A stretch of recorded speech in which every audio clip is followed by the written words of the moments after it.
party. We like to party. We like to party. We like to party. We like to party. We like to party. Barny Boatman, World Open, Heat 3. First break, how's it going?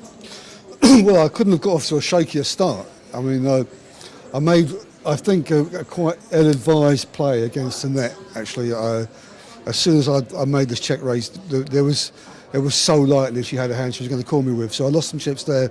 And then Giovanni, I think his name is, the Italian guy, made a great call against me because I knew exactly what was going on, and unfortunately I got counterfeited in the pot. So I had no hand, I was playing the board. And so when he led out small, I know he's got a king, you know. I know he doesn't want to have to call a big bet. So, and I would have played an ace the same way. Yeah. If I'd had an ace, especially a weakish ace, I would have checked the flop and I would have taken off on the turn. So, to me, it was a good bluff. But he smelt it. He told me he smelt it. Nice one. He just knew that I knew he didn't have an ace. So, after that, I went down to, I had less than half my starting chips, and then I had to kind of scrap around a bit and battle, and I stole a couple of little pots and built up back to over 200, about 230 or so, and then I just got dealt a cooler in my favour. You know, I got kings against queens against FIFA. You know, and you know, sometimes it's the easiest pots that are the biggest. You know what I mean? I didn't have to do anything except shove my chips in and not, you know, and fade a queen. So, you know. And now I'm actually chip leader. I think I've got double my starting stack more or less.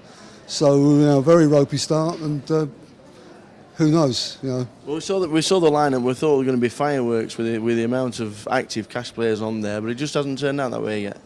Well, you know, it's a great structure, and people, you know, you can lose it in the first two rounds. You can't win it in the first two rounds. Yeah. And just because somebody's an active cash game player doesn't mean that they're a nutter. You know? Doesn't mean they don't know how to change gears. And a lot of people who have played out of character for me, actually, I've got to say, but not necessarily in the way that you mean. I mean, Mahmoud, I played him once before, and I thought he was a bit of a caller, you know. And now he's been doing a little bit of check raising and getting a little bit more tasty here and there. So there's no real easy spots.